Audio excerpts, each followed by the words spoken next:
Continuando então a primeira parte da aula, que a gente viu aí sobre o processo de obter os coeficientes do modelo de regressão e a partir daí se chamar equação. Lembra que eu disse, quando você ajusta, isso não garante que essa equação aqui seja válida para os dados, porque os mínimos quadrados, ele vai dar certo de qualquer jeito. Pode ser os piores dados do mundo, sempre vai ter um beta 0 e um beta 1. Então, o primeiro passo que a gente deve ver para descobrir se uma equação ela serve ou não, né, da maneira didática, ela serve ou não para aqueles dados, a gente tem que fazer uma ANOVA. A ANOVA, vocês já viram lá, é a mesma técnica, então fonte de variação, grau de liberdade, soma de quadrado, quadrado de médio, F calculado. E aqui a gente sempre vai ter essas três coisas aqui só, regressão, resíduo e total. Então a gente vai ter o grau de liberdade da regressão é o número de coeficientes que tem a equação, excetuando o beta zero, tá? Então no caso aqui vai ser 1. Soma de quadrado vai ser o somatório da variável dependente estimada menos a média real. O total é o total de pares de dados que eu tenho. Então, se eu tenho valores de volume, altura e de 30 árvores, é 30 árvores, é o número de árvores. Então, n menos 1.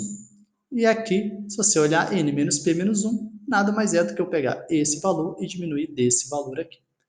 Tá? O resíduo, da mesma forma que a gente encontra. Então, o total aqui vai ser o real menos a média dos reais ao quadrado, a soma, e aqui é o real menos o estimado ao quadrado, ou eu posso obter do total menos a regressão da mesma forma. O resíduo pode ser obtido. Lembra por subtração do total menos a regressão.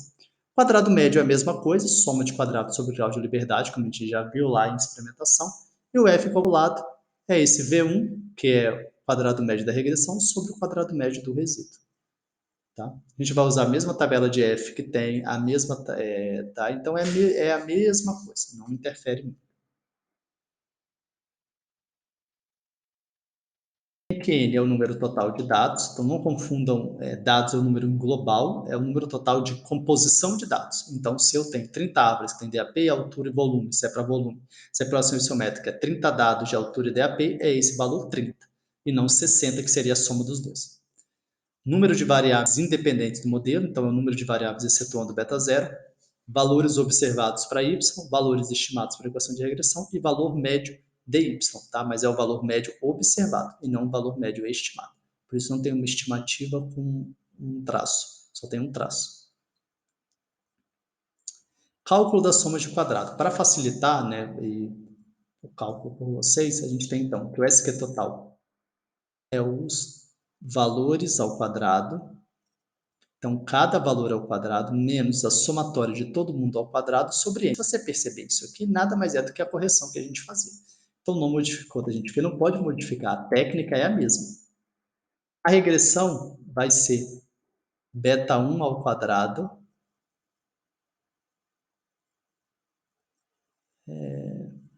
beta 1 ao quadrado, que multiplica o somatório de x, então isso aqui está vendo que é a variável independente. Então, somatório de x ao quadrado menos o somatório de x ao quadrado sobre n. Isso aqui é tranquilo da gente fazer na regressão linear, ok? Ou a gente pode fazer dessa forma. Somatório de x, y, i, somatório de x, i, b, somatório de y, i sobre n. Soma de quadrado do resíduo, então soma quadrado do resíduo vai ser o total menos a regressão, como a gente fazia normalmente. A hipótese que a gente vai testar é beta 1 é igual a zero e beta 1 diferente de zero. Por que beta 1? Porque no modelo de regressão linear simples, eu só tenho beta 0 e beta 1. Tá? Porque eu só tenho uma variável independente associada com a variável dependente. Se o valor de f calculado for menor do que o valor de f tabelado obtido na tabela, a gente não rejeita H0. Então, calculado menor que tabelado, não rejeita, a gente diz que o beta 1 é igual a zero. Em termos práticos, se o f calculado for maior que o tabelado, então a regressão existe e as variações ocorridas em y podem ser explicadas pela equação, pelas variações ocorridas em x de acordo com o nível de significancial. Ou seja, a gente quer que rejeita. Se você encontrar um f calculado menor que o tabelado, a equação de regressão não serve. tá? Então é interessante que você entenda isso. A gente sempre vai querer aqui que rejeite. Além de verificar isso, a gente pode ter algumas medidas de precisão. A gente tem o coeficiente de determinação, que informa a percentagem da variação dos dados observados em torno da média. Ou seja, eu pego o R2 percentual, que a gente geralmente costuma usar, soma de quadrado da regressão sobre soma de quadrado total vezes 100. E esse valor tem que estar entre 0 e 100. Se você encontrar um valor menor que 0 ou maior ou igual a 100, ou se você não usar o 100 e quiser decimal, entre 0 e 1. Se você encontrar fora isso, está errado. O que isso aqui diz? Isso aqui explica o quanto dos valores de y estão sendo explicados pela equação de regressão. Quando eu mostrar o exemplo, vai ficar mais fácil de vocês entenderem. Erro padrão da estimativa indica o erro médio absoluto cometido na unidade da variável.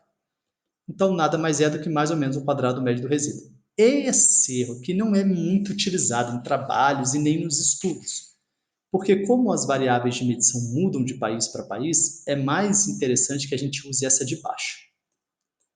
Diferente do erro padrão, ele indica de forma relativa, então não importa a variável que você use, o resultado sempre vai ser em percentual. Nada mais é do que esse valor encontrado, ou seja, mais ou menos a raiz ao quadrado médio do resíduo, dividido pela média dos valores da variável dependente, vezes 100.